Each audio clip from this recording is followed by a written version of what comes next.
Good morning, everyone. Happy Thursday, and welcome to today's training on residential appraisals. My name is Robert Rodriguez. We're going to be going over the different responsibilities of the appraiser and what they do at the property. Also, what realtors can do to help the appraiser and what realtors can do to challenge the appraisal. But first, we're going to learn the responsibilities of an appraisal, what an appraisal is, and what they actually do at the property. Then we're actually going to review an appraisal report. And then lastly, we're going to make sure that we know how to run our own comps and make sure that the appraisal value is correct. Guys, if you have any questions, please feel free, ask your questions, and we will make sure to answer all of your questions. As you notice, we are recording our session. So you will have a recording of the session up on our YouTube channel later on today. All right, so let's go ahead and get started. You guys are looking at a quick PowerPoint presentation. I'm going to kind of go over the different appraisal reports and who orders the appraisal and everything else. All right, so when you are representing a buyer, the bank is usually going to order an appraisal. All right, so after loan commitment, then comes the ordering of the appraisal. The bank is usually going to order an appraisal to make sure of the value of the property. All right, so who does the appraiser work for? In a residential property sale, the appraiser works for the mortgage lender, so for the bank. The mortgage lender orders the appraisal and it's the appraisal's client, okay? Lenders order the appraisal directly from an appraiser who uses an appraisal management company to manage the appraisal process. Now, all appraisals in a purchase is to be paid by the buyer, and it'll be charged to them either at that moment or it'll be added towards the closing costs. All right, so the home buyer will receive a copy of the appraisal. Okay. The Equal Credit Opportunity Act requires the creditor to provide a free copy of the completed home appraisal and all other written valuations on the property, regardless of whether the credit is extended, denied, incomplete, or withdrawn. So it is possible to get an appraisal and then for the loan to be denied. Okay, so keep in mind that these are costs that your buyers, like an inspection report, right? An inspection report can be ran. Your buyer's going to pay for an inspection report. And if the loan doesn't go through, that's money that they unfortunately lost. It works the same way with an appraisal. An appraisal is going to be ordered, paid for. And at the end of the day, if the loan does not go through, that's money that unfortunately is lost from the buyer, but it is necessary. Now, can you order your own appraisal? Yes, but you shouldn't because the lender is already doing it. Now, if you are a cash buyer and you're buying the property as is, you just want to make sure that the value is correct. Of course, you can order an appraisal on your own and have an appraisal performed on the property. All right. Most cash deals aren't really contingent on appraisal. So let's just keep that in mind. Also, as a seller or a potential seller, if you want to get the right value for your property, let's say that you're struggling to find good, solid comparables for your property, then a seller will normally order an appraisal just to get, a good feel for the value of the property. Okay. That happens a lot in very luxurious properties where it's really hard to find comps. They're going to order an appraisal and the appraisal will come out. The appraiser will come out, perform the job and come up with a report. And the listing agent, in this case, representing the seller, will set a price based on what the appraised value is. Okay. Communicating with the appraiser. Okay, some real estate professionals believe erroneously that they are not permitted to communicate with the appraiser at any time. Nothing in the regulations governing the appraisal process, however, bars the communication between real estate professionals and appraisers. So in my experience, you should not contact the appraisal. Let him or her do their job and produce a report. At the end of the day, if the report is not in agreement with what you think the value should be, then you want to present them some comps and your reasoning and try and get the report to be reevaluated. All right, so definitely you should not communicate with the appraiser before or during the actual study of the property. Just do it afterwards once you guys all receive the report. Okay. You don't have to be at the property either. Yeah, if you are the buyer's agent and you want to be there, you should definitely be there for the inspection. And if you can be there for the appraisal, but you don't really have to because they're just going to look at the property and they're going to go back to their office and produce a report. Okay. All right, so there are three different types of approaches when it comes to an appraisal. There's the sales comparison approach, there's the cost approach, and then there's the income approach. So the sales comparison approach is the most commonly used for a residential sale. This approach is used of recent sales of comparable properties, characteristics such as living area of the home, land area, style, age, quality of construction, number of bedrooms, bathrooms, presence or absence of a garage are analyzed and compared. This is often the primary approach used in appraising a residential property. Okay. So as realtors, we are trained to run what's called a comparative market analysis, right? We are going to compare the properties that sold or are active in and around the subject property and come up with a value based on price per square footage. But that's as far as our knowledge goes. The appraiser is going to use other things, such as the conditions of the home, and they're going to make adjustments based on number of bedrooms and bathrooms and garages. All right, so that's the sales comparison approach. Then there's the cost approach, which is this approach reflects the appraiser's opinion of the cost to construct an existing house minus any estimated depreciation plus the value of the land. This approach is more relevant for newer homes or homes features that have little or no depreciation. So once again, how do you appraise a home that's not yet been built? Right? So that's the cost approach, where there's a piece of land and once a home is built there, a brand new home, what is the value of that home? And that's usually using a cost approach, or when it's a property that's a complete tear down and they're going to be remodeling the house, also the cost approach. And then the last one is the income approach. This approach generally is used for properties that have income generating potential, such as a multifamily, duplex, triplex, fourplex, in a residential context. Notice I didn't say a commercial multifamily. It has to be between 1 and 4 units. This would include properties that have 2, 3, or 4 living units. It's typically not used for 1 unit homes in neighborhoods where residences are primarily owner occupied. So what that means is that if you're looking at a single family home community where most of the homes are single family homes and owner occupied, they are not going to use the income approach. Even if you have a home that's being sold in that community, that's a duplex. All right. The neighborhood itself, the community itself has to have several multifamily, duplex, triplex, fourplex in the neighborhood in order to use the income approach. Okay. So that's what the three approaches that an appraiser is going to take. Once again, the most commonly used for a residential sale is going to be the sales comparison approach. All right. Next up, how to challenge an appraisal and tips for agents and appraisers. All right. So be reasonable, right?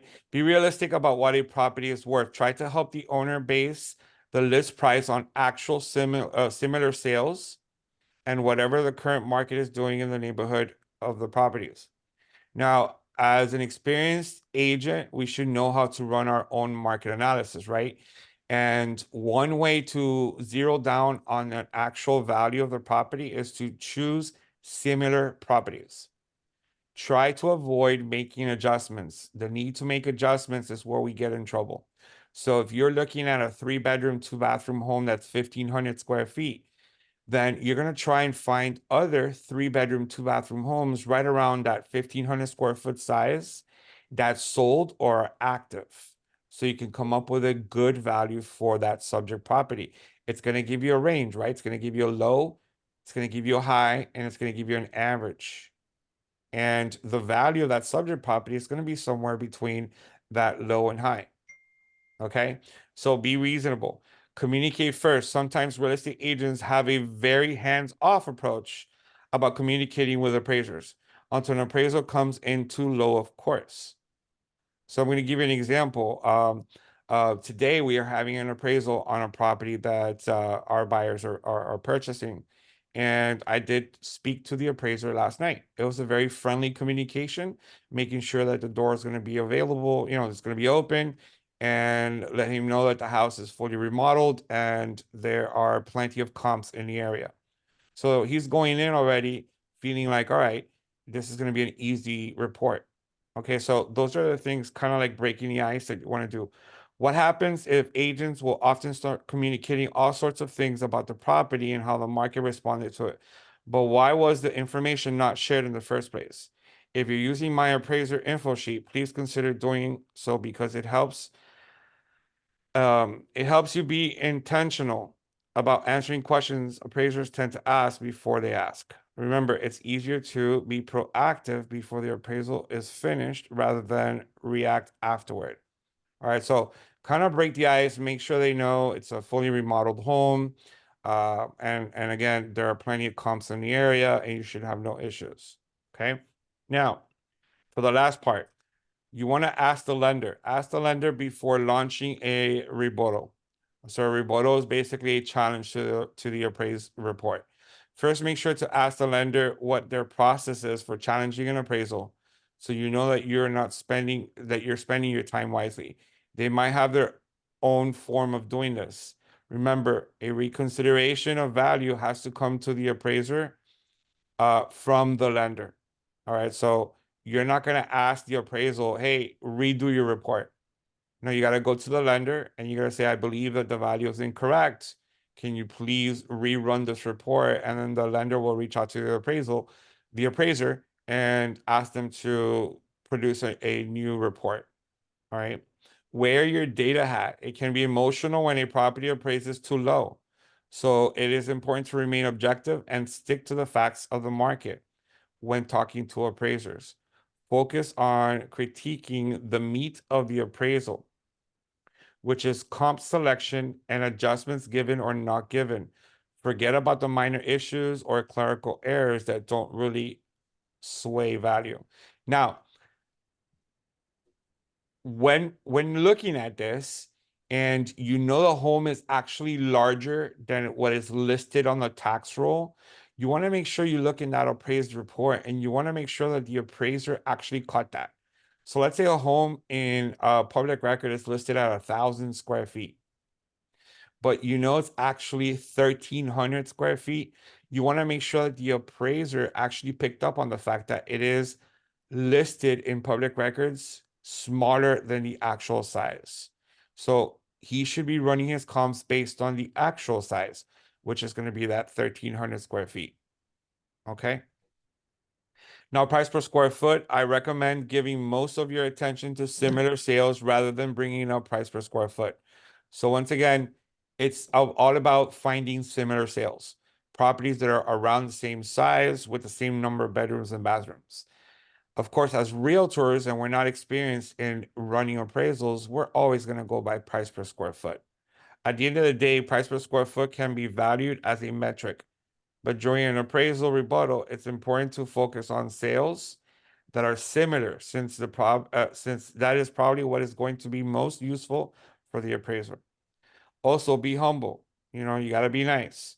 So it's easy to blast the appraiser because you think you're right, but the appraiser might have nailed it, the value. Remember, some appraisers come in too low because the appraiser did a bad job. But many times properties in a lower than the contract price because that's really the value where it should be. Okay, so once again, an appraiser is here to protect your buyer from paying too much for a property. This is why it is recommended, if you feel that the price is going to be a little too high for the property, if you offered, say you offered 450,000, but the reality is that the properties should be sold somewhere around 420, then you should get an appraisal contingency. If you're purchasing FHA, no worries. The lender is automatically going to appraise the property and they're going to come up with the sales price, and that's going to protect your buyer. But if you're doing conventional, then it's up to your buyer whether they want to add in appraisal contingency or not. Remember, an appraisal contingency is going to protect your buyer from paying too much for the property. In the case that you don't have an appraisal contingency, and let's say that same example, an accepted offer purchase price of 450 and the home comes back at 420, your buyer is responsible for putting up the additional $30,000 in cash if no appraisal contingency is used. So that becomes a problem. When you add an appraisal contingency to the offer, you're letting the seller know that the property must appraise at 450 in order for this contract to go through. Or there are options. Option one would be that the buyer can negotiate a lower purchase price with the seller.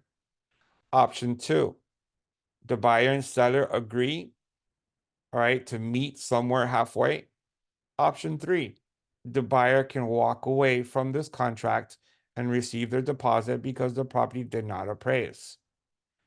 Everything needs to be done by the date that you set the appraisal. So keep in mind when you're submitting a contract and you're putting appraisal period of June 1st, the appraisal must be performed by June 1st. Okay.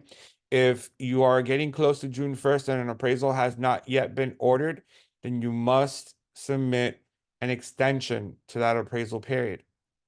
All right. That can be easily done with an addendum. Of course, the seller needs to agree to this. All right, so novel. There's a better chance of being heard if you keep it short. Don't write a full novel, and it helps if you are diplomatic and nice. This is why this format above is useful because it helps organize thoughts into a logical manner. And once again, do not put pressure. Do not put pressure on them to come up with the right price. They're doing their job that was ordered by the lender. The lender wants to protect the money that they're about to loan. And of course, they want to protect your buyer from getting into a property that is too expensive for them. Okay. Now, what happens if the appraisal comes in lower? Sorry, what happens if the appraiser comes in higher than the purchase price? Then, of course, your buyer wins, right? Your buyer has potential equity in their property. Doesn't mean they're going to pay that higher price. They're going to pay the exact price they agreed to pay. Okay. But what that means is that if that same house for 450, the appraisal comes in at 475, that means your buyer potentially has an additional $25,000 in equity in their home already. All right. Now, guys, keep in mind within FHA regulations, when an appraised value comes in on FHA, then that value is firm for the next 90 days. What that means is that any other buyer that wants to purchase this property through FHA, the value is set at the, appraised value. So when a house is going to be purchased through FHA, all right, it is entered into the system. That value of 420 that it appraised at is then entered into the system, into the FHA system. And let's say it doesn't sell, right? The contract was canceled. Any other FHA buyer coming through the door will have to pay 420,000 and not 450. So that is going to be a negative on the seller, right? The seller's probably going to want to remove the terms of and conditions, or not terms and conditions, the terms considered, and only keep it at all cash and conventional. Okay. All right, so that's a little something that I got off of a book that I read on appraisals. I am a PSA, that's a pricing strategy advisory certified. Um, I took the course. I learned a lot about appraisals, and this is why I'm actually teaching it to you. We as realtors, we are not appraisers, so it's not something that we're going to uh, say that we're professional at. But you can definitely read more on appraisals and learn how they evaluate their properties. Okay. So the next step is I'm actually going to show you a real appraisal report. Okay, so give me 1 second while I look this up.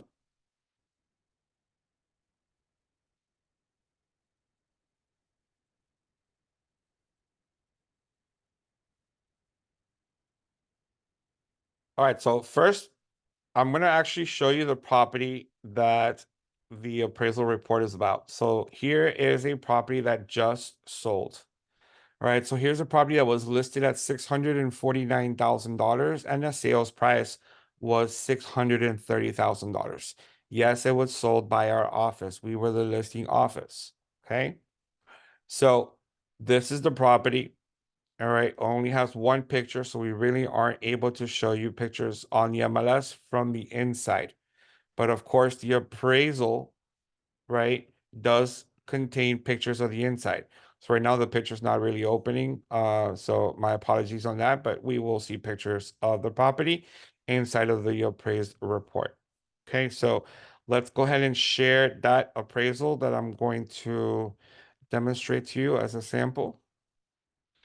All right, so for those of you that are brand new, you've never seen an appraisal report, this is the Uniform Residential Appraisal Report by a certified appraiser here in South Florida. And this was using FHA. All right, so this was using FHA.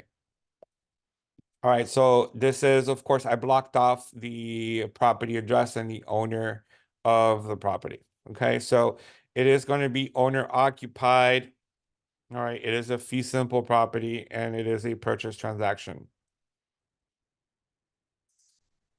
All right, so right here it says the MLS number reports that the subject property was listed on February 12th, 2024 in the amount of $649,000 when it went into contract on February 21st. So it only lasted 9 days on the market. Okay. The contract price was $630,000. So that was actually the offer price that was accepted, $630,000. So in order for this sale to go through, the appraised report must equal to $630,000 or more. If it equals to less than $630,000, then the buyer would have had to talk to the seller and see if they can agree on a lower price, or they have an option to walk away, or they have an option to complete the remaining of the money due in cash. All right, so it goes over the neighborhood, it goes over the house, and you're gonna see here some of the legal description here. And this area, this lot, 6,500 square foot. It has public electricity, public water.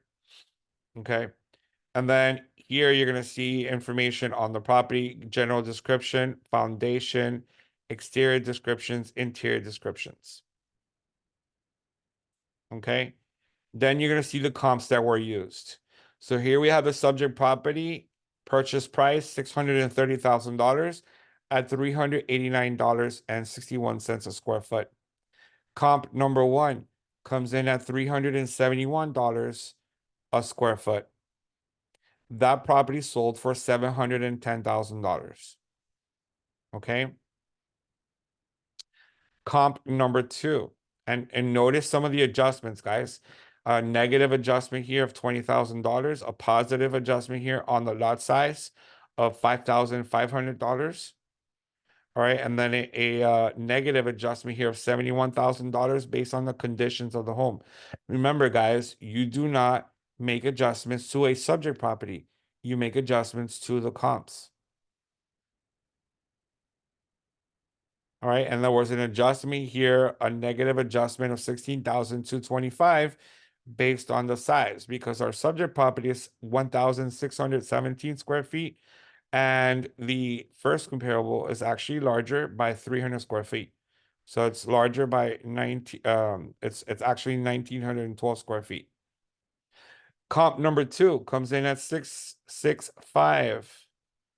One adjustment was made here, and that's based on a room count. All right, based on a room count, and there was an additional $30,000 of an adjustment.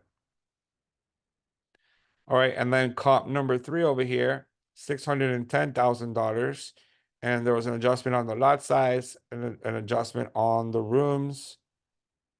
All right, and then down here you do have your gross adjusted values. All right, so the gross adjusted value is 608,000. Guys, remember it's sold for 710, but after you apply the adjustments, you have an adjusted price here of 608. Here we have an adjusted price of 695. Here we have an adjusted value of 627,900. So taking the three comps into account, the valuation of our subject property indicated by the appraisal and based on a sales comparison approach was indeed $630,000. All right, so indeed it was $630,000. If the appraiser were using the cost approach, meaning that if you remodel, you renovate the home a little bit, you could be up to $671,260. So obviously this house is appraised at the purchase price. It could even be more if the home was remodeled. You will see the pictures of the house on the inside, how it's not remodeled. All right, so the appraiser saying, hey, you renovate the home, you can be as much as 671,260 based on the cost approach.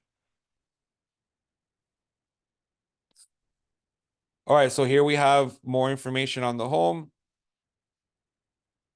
a little explanation of what the Uniform Residential Appraisal Report is. All right, then you have who performed the appraisal. You have the comps once again. All right, the listings were adjusted for their list to sales ratio based on the 1004 MC report. Guys, where do you see the 1004 MC report? I believe it's a little bit further down. Yes. So I'm going to go ahead and show you the 1004 MC report. Then I'm also going to show you how to run the 1004 MC report inside of the MLS. So here's a 1004 MC report, right? This is an inventory analysis. And this inventory analysis says that in the current 3 months, so for the past 3 months, there were only 3 sales within a half a mile radius. Okay. That's 1 sale per month. That's your absorption rate. 1 sale per month. Currently, there's 11 active listings. So at 1 sale per month with 11 active listings in this area, you were looking at 11 months of inventory. That is considered a buyer's market. The sales are declining. The sales per month are declining. The inventory is increasing. The months of inventory is also increasing. Okay. Your price, the average price or the median price of a sale is $610,000. That's increasing. Notice 550, 579, up to 610. Okay, your days on market, 30, 28, 20. It's also decreasing. Your list price is pretty much stable. 999,000, $1 million basically, down to 674,999, up to 729. He says it's stable, right? And the properties are selling at 98% of the original price. And that's also stable. All right. Learning how to run this report as a realtor is going to help you understand how the market is behaving and what the value of the property should be. Okay, so I'm going to show you how to do that because I think it's an important report for us to learn how to run and also read. All right, so the rest of the appraisal report basically talks about the property, talks about the area, it's going to have their license and things that are required. All right, so here's the public record. All right, a map showing where the property is located. All right, so does it fall in a flood zone? It does not. So blue is a flood zone, right? Areas inundated by 100-year flooding. Yellow areas inundated by 500-year flooding. So it actually falls outside of the blue and yellow. So not in a flood zone, and a flood insurance policy is not required for this property. Here's the property once again. Here's the map showing exactly where all the comparables are located. All right, so here's your subject property, and here are all the comps. All right, so I believe the appraiser used a 1 mile radius around the subject property. Okay, so here's your subject property, guys. There's photos because the appraiser is going to go inside the house and take photos of the property. There are times, especially during COVID, when an appraiser would not go inside the house and they would do their report, sight unseen. All right, but not the case anymore. The appraiser is going to go in the house and they're going to need access to the house. So make sure that those of you representing your buyers, make sure that the appraiser does have the contact information for the listing agent and that they have access to the property on the scheduled date and time of the appraisal. All right, guys, so this is all the photos of the house, the exterior, and then eventually the interior. Also, keep in mind, an appraiser is not an inspection. It's not an inspection, right? An appraisal is not an inspection. You've already gone through inspection. You already know if there's exposed wiring. You already know if there's issues with the roof. An appraisal is just going to evaluate the property based on what they see. So they're not here to inspect it. Now, if you're using FHA, an appraiser is going to note if there is, say, an efficiency, a studio, or an in-law quarters, or a cottage. All right, that is not allowed in an FHA, um, property. So, uh, just make sure that you convert those efficiency studios back to the regular settings of the home before the appraiser comes out. All right. Once the buyer purchases the property, they can do whatever they want with those efficiencies or studios. All right, guys. So this is again, once again, pictures of the property, the conditions of the property, and based on these conditions and the market report, the appraiser valued the property at $630,000. This is comparable number one, what it could be. Now, comparable number one is half a mile away, and it sold for $710,000. All right, there is an additional bedroom and an additional bathroom. Okay, so based on the comparables, remember there were adjustments. All right, they made adjustments. So of course, our property is not worth 710, it is worth 630. All right, you have here comparable number two. That's about a quarter of a mile away at 665. Comparable number three, about 4/10 of a mile away at 610. And comparable number four, that's again 4/10 of a mile and coming in at 629. And comparable number five, six, these are all the comps that they used. All right, and that is your appraisal report, guys. Your buyer's gonna get a copy of it. They're going to send you a copy, and of course, you can send the sellers a copy as well, the listing agent, in the event that you are going to ask for a discount. Now, what kind of discount will you ask? Of course, you will ask for a price reduction if it's a huge reduction. Like if you're asking for a $20,000 reduction, then you're going to ask for a price reduction or a change to the price of the contract. If it's a small reduction, then maybe you can ask for a credit towards the buyer's closing costs. All right. So money in your buyer's pocket at closing rather than spreading it out over a 30-year loan period. All right. So once again, if it's a very huge amount of money you're going to ask in a discount, then you're going to want to just lower the price. But if it's a small amount, like $5,000 or less, then just ask for a credit towards your buyer's closing costs. All right. Any questions on the appraisal report? Have you guys seen one before? Anyone? Is this your first time looking at an appraisal report? You guys are all good? No, Robert, I have a question. I missed something about the FHA appraisal report. All right. So So could you explain it again, just a little bit? yeah, so this property was actually purchased and the loan was an FHA loan.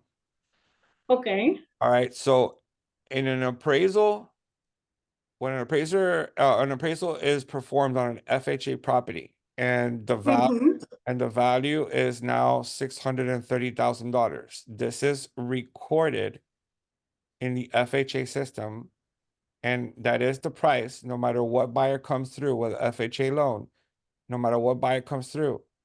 They're going to have to purchase the property at 630, even if it's listed at 660, because FHA appraisal, once it's done, it's the value sticks for 90 days.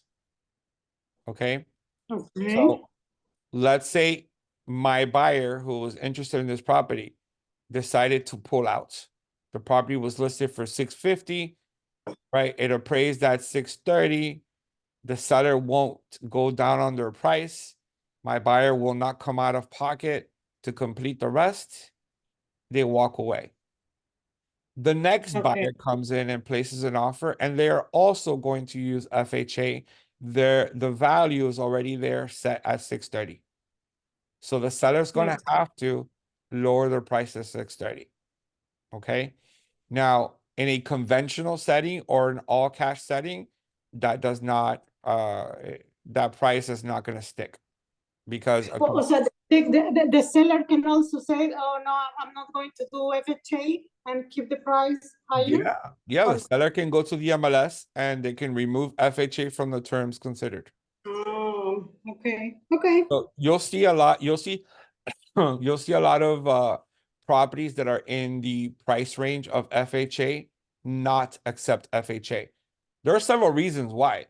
One, maybe a house has like three different efficiencies and they don't want to break it apart. Or two, Okay. they were already appraised and they weren't in agreement with that appraised value. And they simply say, you know what, we're not accepting FHA appraisal. Okay. Okay, Okay, I got it. Thank you. perfect. All right, guys, I'm gonna go ahead and now go into the MLS and show you a little bit about that property and how that purchase price was confirmed. Obviously, it was confirmed with the appraisal, but you needed, right, before you got to appraisal, you needed to come to an agreement on a purchase price. So how was it that it was listed at 649 and how was it that it was agreed to sell at 630? Well, it's pretty simple, you guys. We're going to run a simple market analysis. So whenever you're inside of a property in the MLS, you're going to click on IMAP, right? Right up here, you're going to click on IMAP. And that's going to open up IMAP. Now, guys, those of you that love IMAP, I don't know if you've noticed, but I am now using the new version of IMAP. It has been improved. All right. So if you guys are still stuck in the old version, whenever you log into IMAP, there will be an option for you to switch to the new version. I highly recommend that you do so. Okay. Now on the right, you're going to see find comparables. We're going to go ahead and click on find comps. All right. And then normally what you like to do in IMAP is like you want to keep your comparison criteria like this. Lot size within 20%, building square footage within 20%, located within half a mile, sold in the last 6 months. And you want to make sure that you update your criteria. Okay. Now, there is a low price reading right here, right? So don't look at this first and say, well, wow, it's 461. Look at that low value of 161. There's obviously a property here that we need to remove. one of these 5 comps is giving us a very low reading. Which one is it? All right, we have 610, 610, 530, 130, 210. So if we come in and we remove 130 and 210, all right, we are looking at a comp value between 625 and 671 with an average of 654. Now remember, the conditions of the home is that the home was not really remodeled, right? So we believe that 630 was a fair purchase price. Now, the low end is 625. Being that the house is in good conditions but needs some, renovating, we offered 630 for the home. And you know what? The appraisal value came in at 630. If we would have offered 654, which is the average of our comps, that would not have worked, because when the appraised value came in, it came in at 630, and we would have been under contract for 650, which was the list price. So they listed it at the average price of the comps, right? Knowing that they're probably going to accept lower than the average because of the conditions of the home. Okay. Now, if you are buying a house that is fully renovated, right, then that list price probably would have been somewhere around 671. Okay. In this case, that's not what was the case, right? We were looking at a property listed at 650. We offered 630. It was confirmed, and the property then sold. So IMAP allows you to identify comps rather quickly. Another way that you guys can run comps, you guys know, is RPR right over here. RPR report. See it? Let's go ahead and click on RPR, see what happens. All right, if that happens, just go back to the MLS and click on RPR again. Now, RPR gives you an RVM, which is an estimated value of $619,000, right? Anywhere from 607 to 631 with a 5-star confidence rating. That's just an estimated value, guys. If you want to run your own comps, you're just going to come over here and you're going to click on create a CMA. I've already done this. I already know what it is. It's 654. It's the same. It was the same as we saw on IMAP. But you want to run your comps on RPR. All right, we're going to go ahead and click on edit CMA. I want to show you how to run your comp on RPR. All right, you're going to confirm the facts of the home. That's step 1. Always. That's step 1. Step 2 is to search for your comps. So in this case, I'm just going to hit edit. Okay, we were searching for active, pending, and closed sales. And we were searching within the last 3 months. Now, I ran this obviously back in February. Okay, so the numbers may be a little different. I'm going to go ahead and go back 6 months. And once again, we're going to do 3 bedrooms, and we're going to do 2 bathrooms as a minimum, and we're going to include lot sizes. Okay, we're going to click on search. Here's your subject property, and here's your subject property, and here are all the comps in the area. All right, so you guys can draw a shape.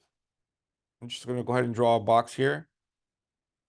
And these are my comps. I want to use those as comps right there. Okay, we're going to click on search in this area, and here are the comps. All right, we have one additional comp that showed up, another additional comp that showed up here. Select that one, select that one. All right, now this one sold at $415 a square foot. This one sold at $355. This one sold at $346.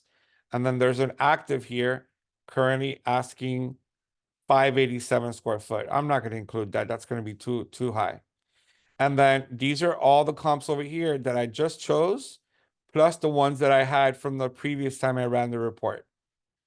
I'm going to go ahead and use the 3 new ones and the existing comps I had back in February. And our new value for our property is going to be 681. So Based on 3 months ago, we were at 654. Now with the new comps, we are at 681. All right. So the buyers actually were remodeling the home. They were buying it and they were going to renovate the home. So after they're finished with their renovations, their average price could be as much as 681. Keep in mind they purchased it for 630. The highest it could possibly be in this market is right at 786. So once again, just make sure you know how to run your comps, right? And make sure that you know how to rebuttal, meaning that you know how to go back to the lender and say, look, I think your price is too low. Here are the examples of where the property should be, and then demonstrate that. Okay. Also, if you guys want to run your own market inventory report, it's quite simple. The property address is 7300 Southwest 13th Street, right? So you're going to come up here to more. You're going to go to market reports. And you're going to click on the market conditions 1004 MC report. You're going to come here to where it says within, and we're going to go within a half a mile, 7300 Southwest 13th Street. All right. You're going to click on enter and you're going to select the property. There it is. All right. We got half a mile. We're going to do active. We're going to do closed. Remove coming soon and active with contract. We're going to go back 365 days. This is a report that was included in your appraisal report. So learn how to run it. Half a mile from our subject property, we're looking for active listings and sold listings within the last year. And then we're going to select single family home and we're going to click on generate report. All right, so let's take a look. All right, so things have changed now that it is what is it now? May, right? So things have changed. Now, notice how the months of inventory is a lot lower than the one on the appraisal report. There's a reason behind that. The appraiser actually did this based on comps. So he did this based on 3 bedrooms and 2 bathroom homes. All right, generate report. All right, it actually backfired on me, right? It actually turns out that is there's 0 months of inventory at 3.2. All right, so perhaps I could do 3 plus and 2 plus. Okay, or I can go out 1 mile. Maybe they went out 1 mile. Who knows what they did? All right, so let's go here 1 mile and generate. Let's see if we got a little higher on the months of inventory. No, it's actually 3.71 months of inventory. So you know what? This is how you run it. And I am not quite sure how they ran theirs, but the market activity or the market inventory report states that from February 14th through today. Now remember, they did it back in February. So it was from November to February. All right. So this would have been their numbers. 3 months of inventory, all right, and 95.8% of the original price. In the last quarter or the last 3 months, you had 34 sales with 42 active listings and 3.7 months of inventory. You have a rising uh purchase price of 838,000. That's higher than 671. That's higher than 690. So in this market, you see prices rising within the last 3 months. That's good news for the buyer who purchased it at 630 back in February. All right. You have price here at 92.4% of the original price. So people are listing way higher, right? They're listing at almost 900 and or almost no, they're listing at $980,000 on median price of the list price. All right, so they're taking about an 8% discount on their list price. So guys, learn how to read this report. All right, anything under 3 or less months of inventory is considered a seller's market. It's a hot market. Anything over 7 months or more is considered a buyer's market. All right. Months 4, 5, and 6. If you have here 4, 5, or 6, you're looking at a stable market. All right. So what happens in a seller's market situation? Of course, the advantage goes to the seller. They're able to keep their prices high. Okay. Buyers will have to pay what the seller's asking because there's no competition. What happens in a buyer's market? Of course, advantage buyer. The seller's going to have to get creative with their price. They're going to have to accept a lower offer because there's too much competition. Okay, so we're borderline leaving that seller's market going into a stable market. But still at 3 months of inventory, we're still at a seller's market reading here for this market conditions report. Learn how to read this, guys. It's an easy report to run. I've gone over this in other CMA classes that I have and also other MLS classes that I have. You can go to our YouTube channel and you can watch this, okay? Any questions in what we just went over? Keep in mind, the appraisal will be conducted by the lender. Your buyer's not going to order the appraisal. The lender is. Your buyer's going to pay for it and they have the right to see it, but they are not the ones ordering the appraisal. They're not the ones talking to the appraiser. They're not going to sweet talk the appraiser to getting the value they want. Okay. It is the lender who orders the appraisal, and the appraiser will then send the report to the lender. Okay. Okay, thank you. I didn't know that. Well, I mean, as I mentioned, if your buyer's curious, which I don't think they should do this, right? But if your buyer's curious and wants to run their own appraisal, it's $500.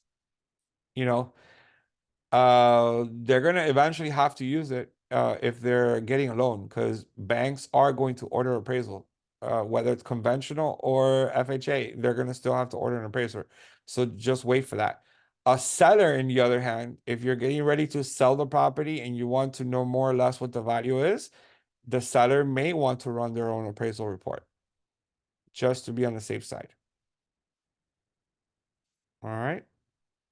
All right, guys. So that is going to conclude our class on appraisal reports. I hope you guys enjoyed, learn a little bit about the appraisal process. If you have any questions, you guys know how to reach me. I'd be more than happy to answer all of your questions. All right. And I will share this recording with you later on this afternoon. All right, folks. Well, we're done. So thank you so much for joining. Have a great rest of your day, and I look forward to hearing from you guys soon. Remember that our next class will be next Tuesday at 10 o'clock in the morning. Have a great day, everyone. Thank you so much, Robert. You're welcome. All right. Bye-bye, everyone. Bye. Bye. Bye.